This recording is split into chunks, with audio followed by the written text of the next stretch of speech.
네, 크로스웨이 성경 연구 제2권 구약 권별 내용 연구 중에서 오늘은 14번째 과 제단과 성막과 성전에 관한 파트를 좀 같이 나누겠습니다. 굉장히 웬트 목사님께서 공들여서 쓴 과 중에 하나라는 생각이 좀 들어요. 그리고 우리가 흔히 좀 접하지 못할 만한 어떤 뭐랄까요? 신앙생활을 하고 성경을 우리가 이제 묵상하고 이해하는데 상당히 도움이 될 만한 내용들이 이 주제로 잘 모여져 있습니다. 그렇기 때문에 뭐 이 주제에 관해서 다른 어떤 것들을 서치해 보면서 정보를 얻을 수도 있겠지만 일단은 교재에 충실하게 그 내용들을 잘 읽고 소화하시면 이 제단과 또 회막 또 성막과 이 성전에 관한 부분들에 대해서 어느 정도 기본적인 정보들을 다 얻으실 수 있을 거라 생각을 합니다. 오늘은 그 교재를 토대로 해서 이 제단과 성막과 성전이라고 하는 것보다도 그것이 이제 오늘의 우리의 삶에 어떠한 이제 영향 또 어떠한 의미가 있는가라는 부분을 조금 더 좀 고민해 보면 좋을 것 같아요. 입장들이 좀 다릅니다. 근데 다 근거가 있어요. 그러다 보니까 사실 이 이슈는 되게 우리가 이미 친숙한 주제라는 생각도 들지만 또 생각보다 상당히 어려운 주제고요. 이 부분을 교회에서 심각하게 다루지 않는 이유는 교회의 어떤 구성원들 사이에도 합의되기 참 어려운 부분들이 존재하고 있는 주제들이 좀 담겨 있기 때문에 그래요.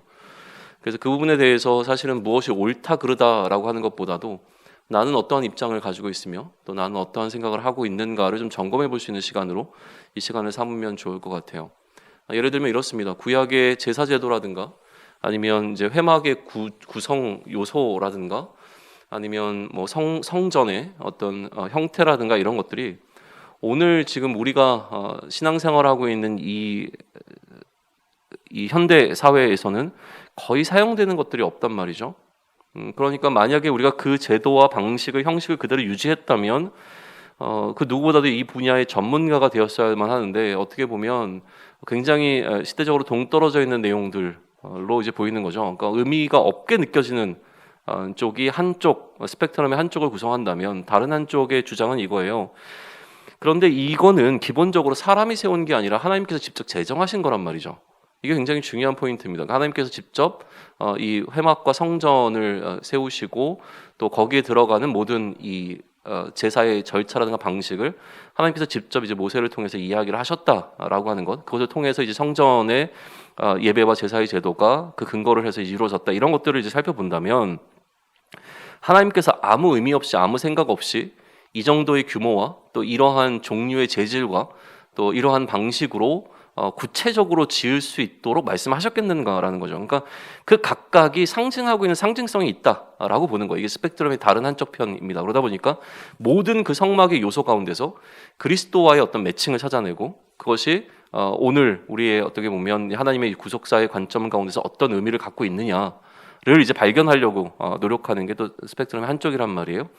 그러다 보니까 그 어떤 이걸 완전히 좀 무시할 거냐 아니면 오늘도 그 의미가 상징성으로 계속 유효하다라고 볼 거냐의 어느 지점에 우리가 사실은 서 있습니다. 각 교회들은 어느 지점에 사실은 서 있어요. 그 이야기를 오늘 뭐 조금 하다 보면 이제 나누게 될 텐데요. 나는 이제 어느 지점에서 어느 정도까지 생각을 하고 있는가를 한번 점검해 보시는 것은 나름대로 유익이 있을 것 같고요. 그럼에도 불구하고 어느 스펙트럼에 어느 포지션에 서 있더라고 하더라도 이 성전이라고 하는 주제가 우리에게 분명히 던지고 있는 메시지는 있다는 거죠. 이제 그거를 이제 결론으로 우리가 이야기를 좀 나누면 좋겠습니다. 예배의 장소에 대해서 한번 생각을 해보시죠. 성전이라고 하는 것, 뭐 기본적으로는 예배 장소인데 아직 그림 안 들어갈 거예요. 예배 장소에 대한 걸 한번 생각을 좀 해보시죠.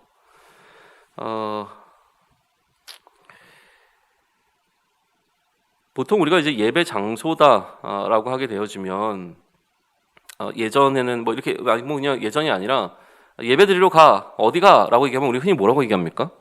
교회 가라고 이제 이야기를 했죠. 나 지금 교회 가는 중이야. 그러니까 교회가 사실은 장소적 의미로 사용이 잘 됩니다. 그러니까 교회라는 개념이 하나의 어떤 지정된 장소로 내가 지금 가고 있다라고 하는 목적지를 나타내는 경우들이 종종 있죠. 그러나 이제 신학적으로 또 성경적으로 이 교회라고 하는 게 장수적 개념을 갖고 있다기보다는 이 교회는 예수 그리스도를 머리로 하고 그리스도를 예수를 머리로 하고 그 머리로부터 이루어진 몸, 이 몸이라는 개념이 훨씬 더 강조가 되는 거죠. 교회는. 그래서 교회는 그리스도의 몸이다라는 부분을 이제 강조하게 되고, 그러면 이 몸을 이루는 각각의 지체들이 성도들이다라고 하는 설명이 되어지면서 교회를 장수적 개념으로 사용하는 것보다는 교회가 그리스도의 몸이라고 하는 개념으로 설명되어진다라고 하는 것이 훨씬 더 좀 이제 중요하게 여겨집니다. 물론 이제 뭐 신학적으로 보게 되면 가시적 교회와 불가시적 교회 뭐 이렇게 얘기를 하지만 그렇게까지 가지 않더라도 이렇게 좀 얘기할 수 있고, 그러면 이렇게 교회라고 하는 것에서 장소적 개념을 빼버리면 그 다음에 우리가 실제로 가게 되는 그 교회가 모이는 장소를 뭐라고 부를 거냐? 그래서 일반적으로는 성전이라고 불러왔습니다. 거룩한 하나님의 집이라고 하는 의미를 갖고 있는 성전으로 불렀죠. 그래서 예배를 드리는 그 장소를 성전이라고 부르는 것이 있어서 나중에 또 이 부분이 신학적으로나 성경학적으로 또 이제 맞지 않는 부분이 있다라고 하는 것은 무엇이냐면, 이 성전, 결국 하나님께서 거하시는 장소가 이 공간에 제약되지 않죠.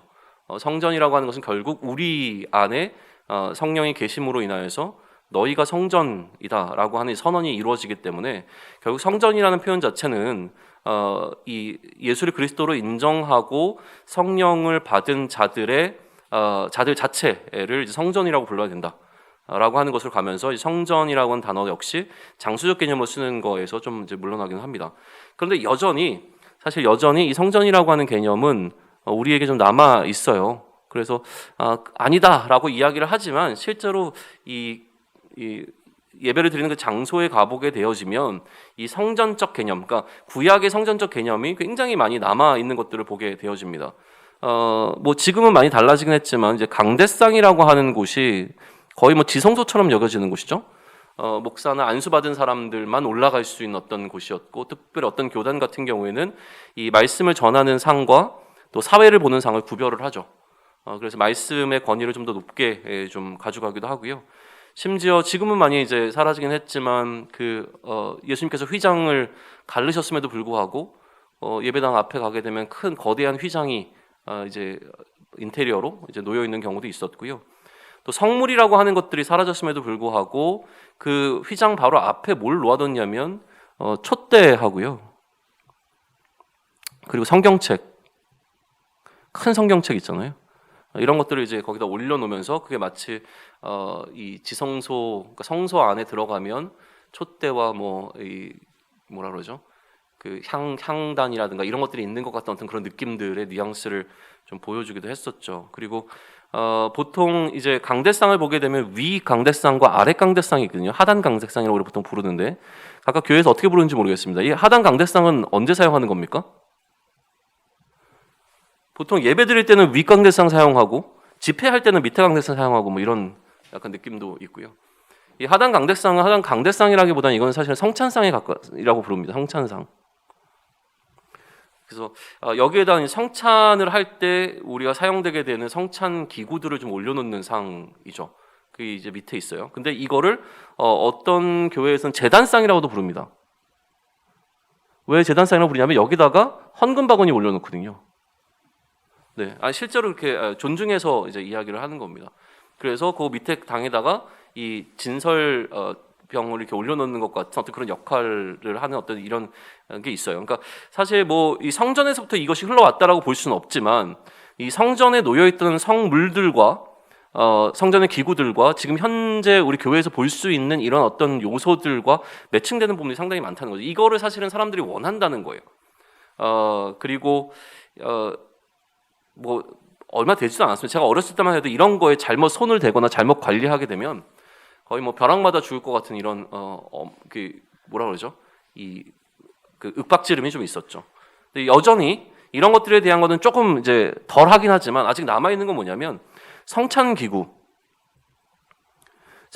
굉장히 요즘도 이제 성스럽게 합니다. 성찬식을 준비하는 그 자리를 가게 되면은요, 정말 되게 이제 권사님들이 보통 준비를 하시는데 참 정성스럽게 준비하세요.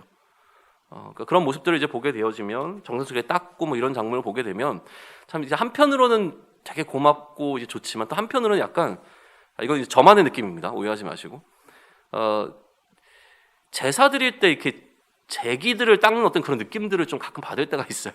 왜냐하면 나중에 이제 그 신앙생활을 하시게 된 분들도 계시잖아요. 그분들이 가지고 있었던 그 개념이라는 게 있거든요. 제사에 대한 개념, 이게 이제 좀 넘어오는 거 아닌가 이런 생각이 들고, 하여튼 아끼는 마음이죠. 다 아끼는 마음인데 이제 이런 거를 이제 어느 정도, 아까도 얘기한 것처럼 스펙트럼에 어느 정도까지 우리가 중요하게 여길 것인가라고 하는 게 사실은 깊이 들어가서 얘기하다 보면 싸움이 날 수밖에 없는 부분들이 많아요. 합의되지 않는 부분이다. 그러나 이제 이 부분에서 요즘 그래도 많이 강조되고 있는 건 뭡니까? 예배의 장소를 예배당이라고 부르는 거죠. 그냥 예배당이라고 부릅니다. 예배당이라고 부르고 예배를 드리는 어떤 장소적 개념을 이렇게 이야기를 합니다. 그러나 이제 팬데믹 시대를 가면서 우리에게 들어온 질문은 이거죠. 과연 예배당이 필요하겠는가? 그죠? 2년이라고 하는 그 짧지 않은 시간을 지나가면서 예배의 공간에 대한 새로운 고민들이 계속 일어나고 있는 중인 겁니다. 또 나아가서 앞으로 이제 메타버스라고 하는 가상현실의 세계가 이제 신속하게 우리 앞에 펼쳐질 것이 너무나 분명해지고 있기 때문에 그렇게 됐을 경우에 상상으로만 이야기하던 이제 물리적 공간을 벗어난 형태의 어떤 공간적 개념 속에서 우리는 예배의 공간을 어떻게 찾아갈 것인가라고 하는 거는요. 앞으로 더 많은 논의들이 있을 겁니다. 그런데 조금 보수적으로 느껴지는 이유는 뭐냐면 지금 우리 교회들 가운데서 예배당을 가지고 있는 교회들이 압도적으로 훨씬 더 많기 때문에 그래요. 그리고 그 예배당을 유지하기 위한 어떤 부분들에 있어서 그분들이 이제 나름대로 이게 쉽지 않은 부분들이 있죠. 그러니까 기존의 것을 보수하는 쪽이 훨씬 더 많기는 합니다. 근데 단순히 그거를 예배당을 유지하기 위한 방편이라고 볼 수는 없고요. 그분들의 이야기 안쪽에 이제 들어가서 살펴보게 되어지면 여전히 얘기했던 이 성전의 개념과 또 공동체의 어떤 공동체성이라든가 이제 이런 부분들이 그 안에 담겨 있는 걸 볼 수 있기 때문에 지금은 이제 많은 오히려 더 다양한 생각들과 다양한 이제 고민들이 쏟아져 나와야 될 때라고 저는 생각을 하고요. 그 가운데서 이제 우리 함께 고민하다 보면 성숙한 방향으로 반드시 우리는 갈 거라고 믿습니다. 그렇게 이제 되어 왔기 때문에 뭐 뒤로 물러가거나 아니면은 뭐 교회가 타락하거나 이렇게 될 거라고 저는 바라보지는 않고요. 이러한 어떤 다양한 논의들을 통해서 분명히 하나님이 기뻐하시는 방식의 예배, 또 이 시대에 맞는 어떤 예배의 어떤 장소와 예배적 행위들을 분명히 우리는 찾아갈 거로 저는 이제 좀 신뢰하는 편입니다. 네, 뭐 서론이 좀 길었던 것 같고요. 서론이라고도 거의 본론이죠. 우리 교재에 나와 있는 그림 말고 제가 이제 이거를 좀 몇 가지 장면들을 가져왔는데 이거를 먼저 살펴보시고 이제 좀 가시죠. 시대가 좀 많이 이제 발전해서 이제 요즘에는 이렇게 좀 입체적 그림으로 좀 나타내는데 이제 인포그래피라고 부르는데 앞으로 이런 부분들을 조금 더 우리가 좀 하면 좋을 것 같긴 해요. 참 좋아요. 그러니까 말로 얼마든지 설명하는 것보다 그림 한 장 보여주는 게 훨씬 더 이제 좋긴 하거든요. 지금 여기 이제 보여주는 거는 이제 성막, 회막이라고 부르는 이제 성막에 관한 장면이고요. 그래서 여기가 이제 입구, 출입구라고 한다면 출입구로 들어가서 여기서 이제 제사가 드려지는 이제 장소들이 좀 있는 거죠. 뭐 물두멍이라든가 뭐 이런 것들 나와 있고 여기가 이제 성소 그리고 이 안쪽에 지성소가 되겠죠. 아이고. 네, 그래서 이제 성소 안을 보게 되면 여기 벨 휘장이 여기 있고요. 휘장을 중심으로 해서 이 안쪽에 지성소 그리고 여기가 이제 성소가 되어지고 아까 얘기한 것처럼 여기 뭐 촛대도 있고요. 그죠? 여기 뭐 이제 향단도 보이고 여기가 이제 진설병도 보이고 여기 이제 안에 들어가게 되면 여기에 이제 아크라고 되어 있는 게 뭐죠? 언약궤. 네, 이렇게 좀 되어져 있습니다. 이 그림 뭐 많이들 보셨을 테니까. 자, 이게 이제 나중에 솔로몬 시대에 이제 성전으로 되어지면서 이제 건물화 되어지죠. 그래서 이제 뭐 폴츠라고 하는 건 현관이고, 그죠? 그리고 이게 이제 성소가 되어진 거죠. 다른 거 뭐 물두멍이나 이런 것들 좀 보여지는 것들 보시면 좋을 것 같고, 그리고 안쪽을 들어가게 되면 그 아까 있던 그 휘장 휘장이래 저기 뭐죠? 성막과 거의 같은 구조를 좀 띠고 있습니다. 그래서 여기 이제 휘장을 중심으로 해서 안쪽이 Holy of the Holies라고 해서 지성소, 그리고 여기가 이제 성소가 되겠죠. 그리고 여기 이제 그룹들도 좀 보이고 뭐 이런 어떤 뭐 이런 것들 나중에 좀 이 그림들 보시면서 참조하시면 좋을 것 같고, 이거는 이제 뭐냐면 사이즈로 좀 비교한 거예요. 그래서 이게 이제 솔로몬의 성전이라고 한다면 나중에 헤롯 때 이거를 좀 증축을 하거든요. 그래서 이렇게 좀 지어버린 거예요. 헤롯의 성전이라고 불리게 되어지는 성전의 모습입니다. 이거를 이제 보통은 이제 미식 축구장인데 축구장 사이즈로 했을 때 솔로몬 성전의 사이즈, 그리고 이제 헤롯 증축된 그 성전의 사이즈, 실제로는 이거 외에도 이 바깥으로 이제 굉장히 크게 이렇게 더 이렇게 있습니다. 이방인의 뜰이라고 해가지고, 네, 여기 나와 있네요. 그죠? 여기가 이제 성전, 기본적인 성전의 위치라고 한다면 그 바깥쪽으로 이렇게 공간들이 좀 놓여져 있죠. 이방인의 뜰. 그래서 이게 이제 이방인의 뜰이라고 써 있는 겁니다. 네, 그 안에 이제 성전 구조로만 보게 되어지면 이제 이방인의 뜰 바깥쪽으로부터 해서 여기가 이제 게이트 미문이라고 되어 있는데, 미문은 사실 정확하게 어딘지는 알지는 못해요. 근데 보통 여기를 이제 미문이라고 생각을 하는 거고요. 들어가게 되면 이제 여인의 뜰이 있고, 여기가 이스라엘의 뜰, 남자들만 들어갈 수 있는, 그리고 여기가 이제 성소, 제사장들 들어갈 수 있는.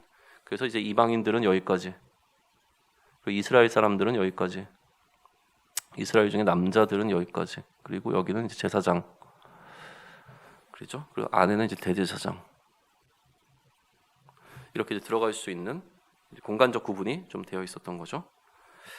네, 안에 보게 되면 아까 봤던 것과 마찬가지로 이제 휘장을 중심으로 해서 이렇게 안쪽 나눠져 있다는 것, 헤롯 성전도 마찬가지고요. 자, 이제 이게 우리 교재에 나와 있는 그림인데요. 아까 교재에 있는 거를 이렇게 평면도로 좀 보면 이제 보이시죠? 그래서 아까 여기 했던 게 이제 성전의 모습이라고 한다면, 솔로몬의 성전이라고 한다면 그 안에 들어가게 되면 여기 지금 휘장을 중심으로 해서 지성소 안에 이 언약궤가 들어 있고, 그 휘장 바로 앞에는 향단이 놓여져 있고, 그리고 이쪽에는 금촛대가, 여기는 진설상이 놓여 있고, 그 앞에 물두멍, 그리고 이제 번제단 놓여 있는 것도 볼 수 있고요. 여기 앞에 보시면 여기 뭐 삼각형, 동그라미 이런 것들이 있는데, 이거 나중에 교재를 읽으시면서 위치를 다 파악해 보셔요. 성경에 자주 나오는 곳들인데, 주로 이제 이 삼각형 이런 것들은 차이를 어떻게 뒀냐면, 이제 제단을 쌓았던 곳, 그리고 이제 성전이, 소위 성전이라기보다는 성전으로 여겼던 곳들이 이제 놓여 있었던 곳, 뭐 이런 곳들, 중요한 곳들을 다 이제 지도상에 표시를 해놓은 거니까요. 그 마크에 따라서 좀 확인해 보시면 좋을 것 같아요. 다음 장면으로 갈까요? 이제 이거는 이제 성막의 구조인데, 이 성막을 나중에 이제 뭐 출애굽기라든가 민수기라든가 보게 되어지면 성막을 중심으로 해서 그 이스라엘 지파들이 이제 위치를 합니다. 그래서 동서남북이라고 하는 것도 중요하고요. 어디에 어느 지파가 이제 위치를 할 것이냐라고 하는 것, 또 언약궤가 보시게 되면 이거는 다 지금 뭐냐면 손잡이들이에요. 왜 이렇게 손잡이가 있냐면 이동성이거든요. 결국 이제 들고 이제 이동할 수 있는 방식.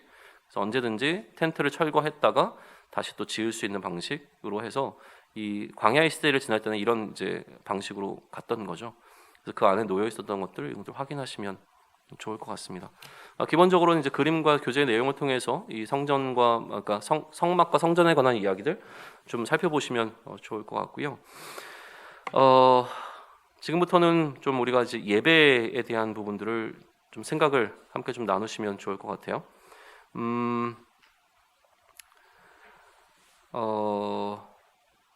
기본적으로 이제 제사가 이제 예배라고 하는 용어와 이제 같이 반복해서 사용이 되거든요.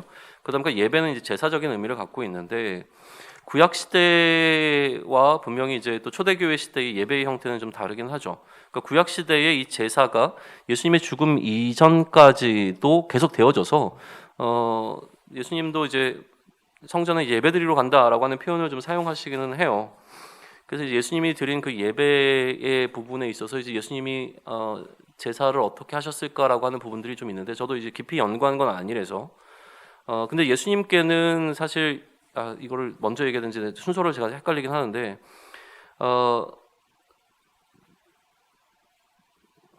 네, 이따가 뭐 다시 한번 얘기하더라도 먼저 얘기를 하죠. 이 성막이라고 하는 것 자체가 결국 기본적으로는 하나님을 만나는 장소였습니다. 여기서 내가 너희와 만나겠다라고 하시는 그 만남의 장소였어요.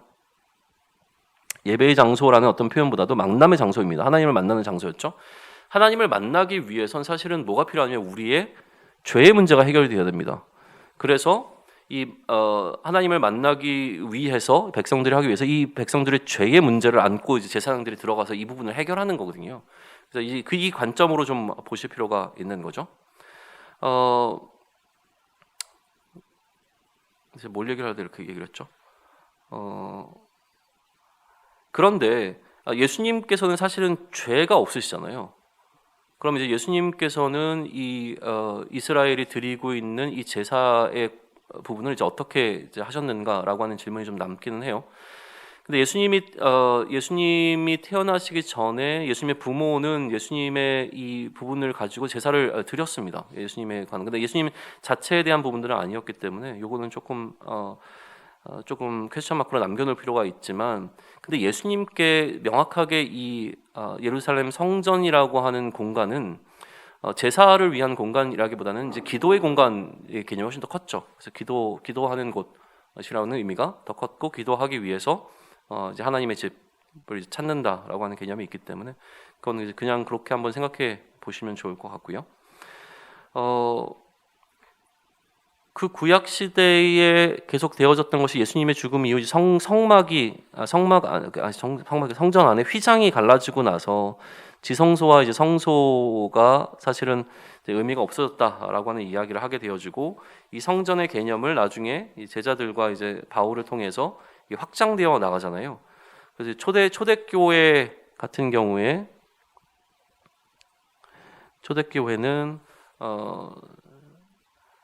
처음에는 유대인의 이제 절기라든가 이런 것들에 어느 정도 참여했던 걸로 보이지만, 나중에는 이제 그것과는 좀 이제 교회가 점점 이제 분리되어져서 예수님의 부활하신 날을 기념하는 그 날짜에 모여서 그들 나름대로의 어떤 이 예배가 좀 드려지게 되죠.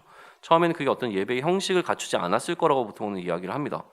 그런데 그게 어느 순간 이제 예전적 의미를 좀 갖게 되어지고요. 그래서 형태를 좀 띠게 되었을 것이라고 이제 보죠.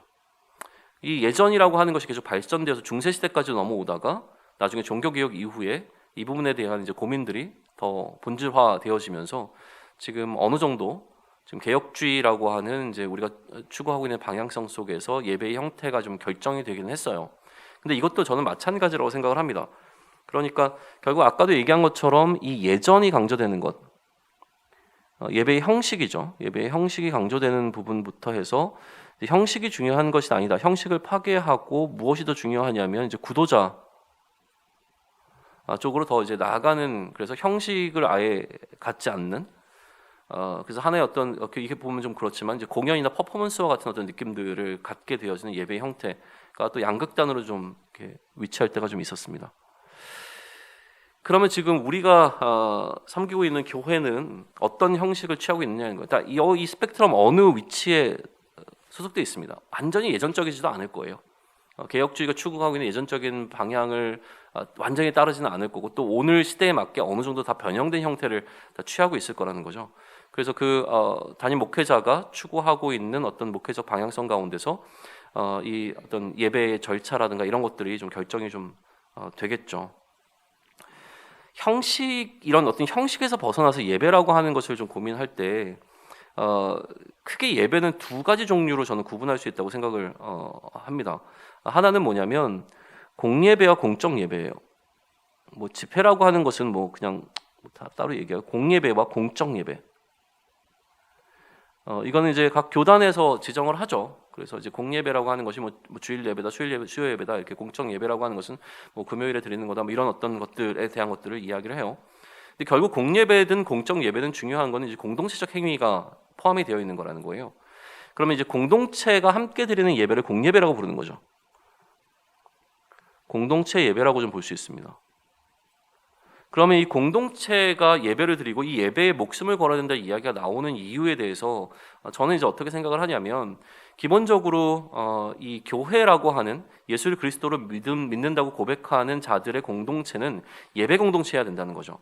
그러니까 예배라고 하는 것은 그 예배 자체가 갖고 있는 의미도 있지만 예배적 행위라고 하는 공동체가 함께 모여서 예배를 드리는 것 통해서 이 공동체가 누구를 예배하고 있는가라고 하는 것을 분명하게 선포하는 행위라고도 저는 이제 본다는 거예요.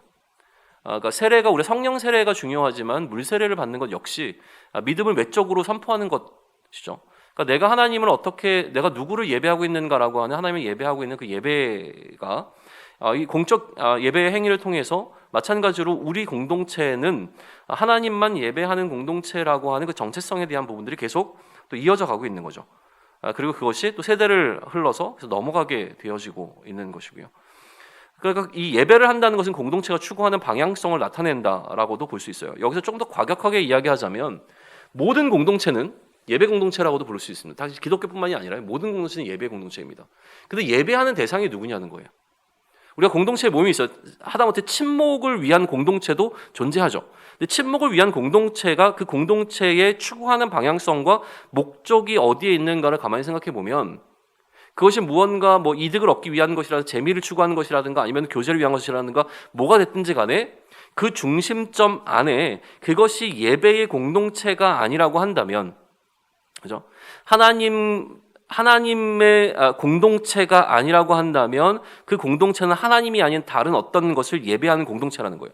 그러니까 그 공동체 안에는 예배적 행위가 들어있어요. 나름대로의 루틴이 존재합니다. 그리고 예전적 행위가 존재해요. 마치 성찬을 하는 것처럼 만나면 같이 식사를 해야 되고 만나면 같이 사우나를 가야 되고 만나면 뭘 해야 되고 뭐 차를 마셔야 되고 뭐를 해야 되고 이렇게 해야 되는 1년에 한 번 만나야 되고 얼마만에 한 번 만나야 되고 하는 나름대로 루틴이 존재하는 것들을 발견하게 된다는 거예요. 결국 중요한 건 어떤 공동체든지 이 공동체는 무언가를 예배하는데 제일 중요한 건 이 공동체가 하나님을 예배하는 공동체여야 된다라고 하는 사실이죠. 그러니까 우리가 함께 모여있는 이 공동체는 예배하는 공동체라고 하는, 그러니까 하나님을 예배하는 공동체라고 하는 이 선언, 이게 이제 공적 예배 가운데 들어있는 굉장히 중요한 이유라고 생각을 합니다. 마찬가지로 우리도 일터에서 모여있지만 이 일터 가운데서 함께 예배하는 이유는 우리가 단순히 일이라고 하는 것이 우리가 예배하는 대상이 될 수 없고 결국은 우리가 이렇게 하는 모든 행위는 하나님을 향하는 것이다라고 하는 어떤 선언이 여기 담겨 있는 거죠. 이것과 아울러서 예배의 두 번째 의미는 무엇이냐면, 두 번째는 이런 공예배와 공적 예배뿐만이 아니라 결국은 삶으로 드리는 예배죠. 이게 더 본질적 예배라고 이야기를 합니다. 순종하는 것. 그래서 예배보다 더 좋게 여기시는 이 순종이 실제로 드러나는 것이 삶으로 드려지는 예배이잖아요. 그러니까 어떤 형식적 예배가 아니라 삶의 순종을 통해서 우리가 보여지게 되어지는 이 예배를 이야기하죠. 아까도 얘기했지만 이 예배라고 하는 것이 우리의 신앙 고백적 행위라고 한다면 결국 우리가 삶을 통해서 드러낸다라고 하는 것은 우리의 믿음이 드러나는 행위들인 거죠. 우리의 행함은 다 믿음이 바탕이 되어져 있습니다. 의심하는 대로 행동하는 것이 아니라 우리는 믿는 대로 행하는 거죠. 의심하는 대로 행했다라고 하는 건 그래도 그 안에서 믿음이 존재하기 때문에 그래요. 우리는 믿는 대로 행할 수밖에 없는 존재들입니다. 그러니 우리의 행함 자체는 우리의 믿음이 드러나요. 나는 믿는데 다르게 행동했어라고 하는 것은 사실은 있을 수 없는 이야기입니다. 그러니까 나의 믿음의 대상이 누구인가를 분명하게 드러내는 우리의 삶이라고 하는 것은 이 삶 자체가 우리가 무엇을 또 누구를 예배하고 있는가를 드러내게 되는 것이죠. 그러니까 가만히 나의 삶을 들여다보면 나의 믿음의 대상이 하나님이 아니라 우상일 수도 있다는 생각을 우리는 반드시 해봐야 한다는 거예요. 이게 이제 예배에 관한 부분들에 관한 이야기라고 한다면 다시 좀 넘어가 보시죠.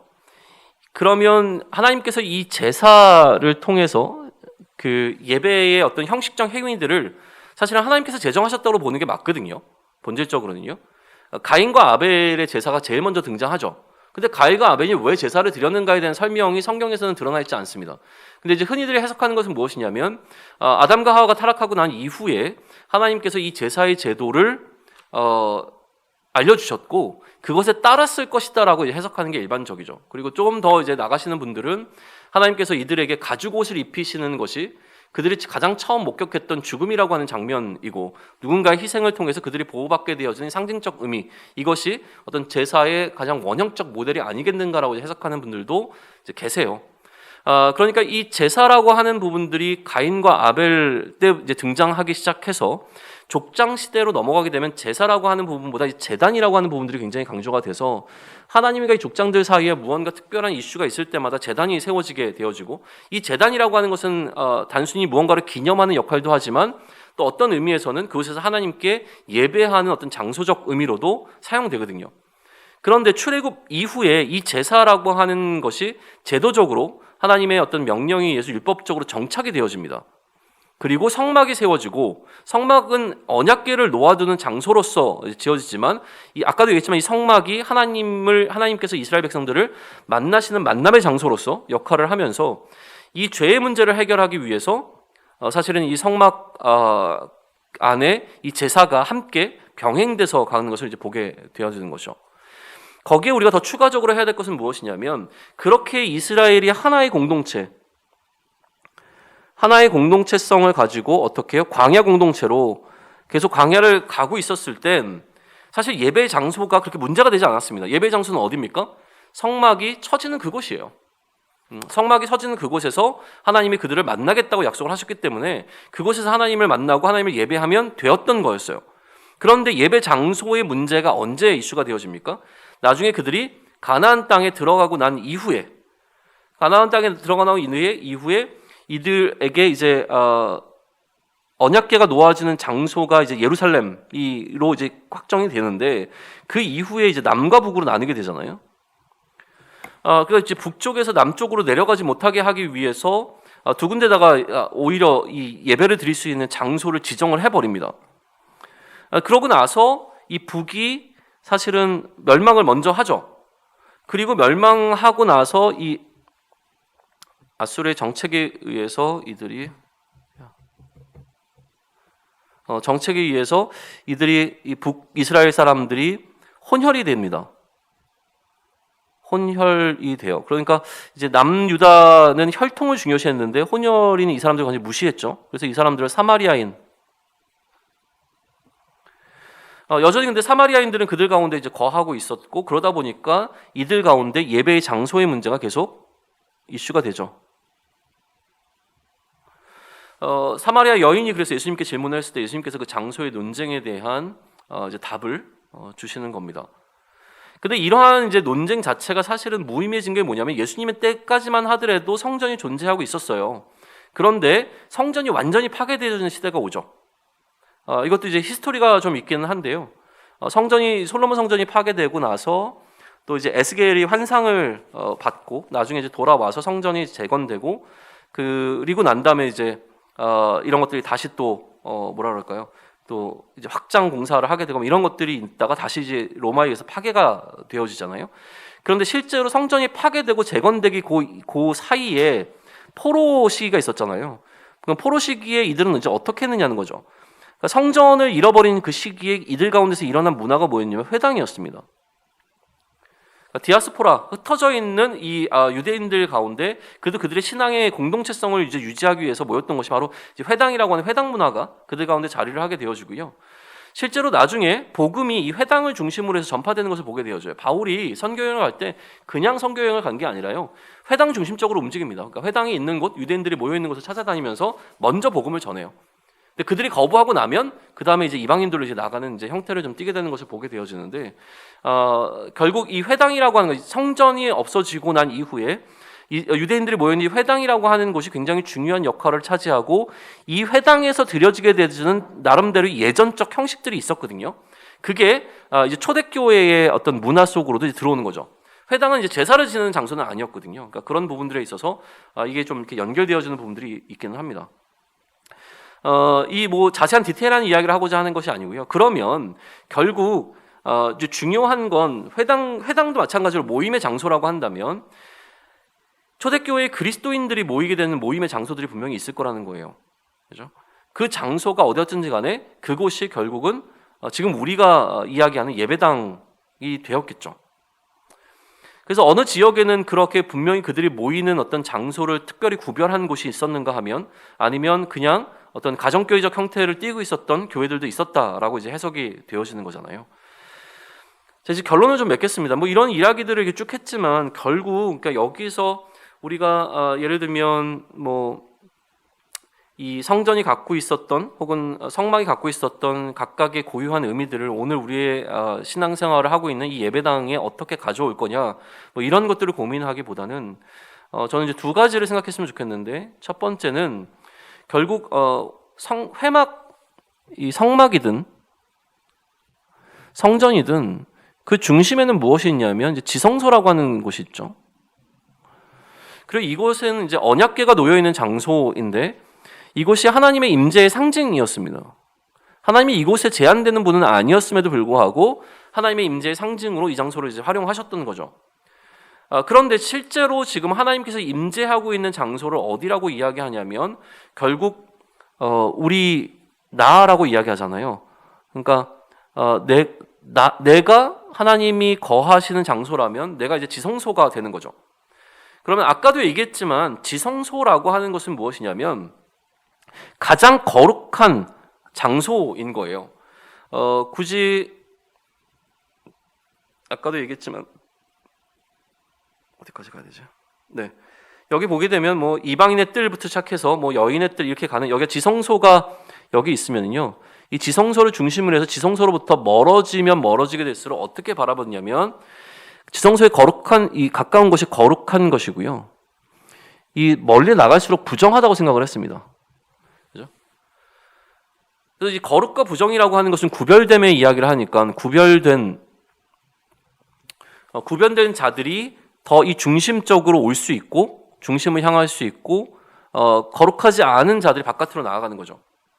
그럼 이것을 통해서 무언가 소위 얘기하면 차별을 두기 위한 거냐? 그거 아니라는 거예요. 본래 목적은 무엇이냐면 결국 방향성 자체가 거룩을 향하도록, 이게 이제 성화잖아요. 거룩해지도록, 성화의 삶을 살도록 하는 방향성을 이제 갖고 있는 것이라고 하는 것을 좀 기억을 한다면 내 마음이 내가 이제 지성소가 되어지는 거죠. 그러면 결국 거룩의 중심에 뭐가 놓여 있냐면 여기에 내가 놓여 있어야 되는 거예요. 나인 거죠. 그러면 나를 중심으로 해서 나는 기본적으로 이 세상과 구별되어 있는가라고 하는 질문을 던져야 된다는 거죠. 이게 성전으로서의 나에 대한 가장 기본적인 질문입니다. 그러니까 성전을 묵상하고 볼 때마다 이 성전을 구별되게 하기 위한 수많은 노력들과 그 애씀들에 대한 것들, 또 그 불편함과 번거로움에 대한 것들을 생각을 한다면 나는 지금 내가 세상으로부터 구별되기 위해서 어떠한 번거로움을 취하고 있는가라는 생각을 좀 해볼 필요가 있죠. 근데 이 부분에 있어서 우리는 굉장히 어떻게 보면 굉장히 나태할 수 있는 부분들이 좀 존재한다는 거예요. 끊임없이 매일 반복되어진 어떤 일들을 통해서 거룩을 유지하기 위한 노력들을 했다면 그것과 맞먹는 노력이 오늘 그 하나님을 모시고 있는 성소로서 지성소로서의 나의 삶 가운데 일어나고 있는가라고 하는 굉장히 중요한 질문을 하나 던져볼 것에 대한 것을 저는 나누고 싶고요. 또 하나는 무엇이냐면 그런데 이 장소가 결국 뭐냐는 거예요. 이 장소적 개념은 하나님을 만나는 것입니다. 그러면 여전히 우리는 이 질문을 던져야죠. 우리는 하나님을 만나는 장소로서의 거룩함을 유지하는 것과 아울러서 내 안에 하나님이 계시다면 그러면 나의 주변에 하나님을 만나고 싶어하는 사람들이 찾아오는 장소는 어디여야 되냐면 그것이 우리가 부르고 있는 예배당이 아니라 본질적으로는 나에게 찾아와야 한다는 거죠. 내 안에 하나님이 계시기에 하나님을 만나고자 하는 사람들은 나에게로 찾아올 수 있게 될 것이냐라고 하는 질문을 우리는 던져볼 수 있는 거예요.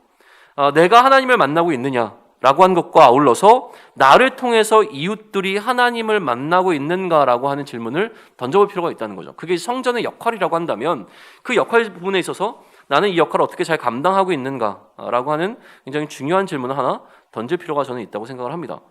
그래서 이 성전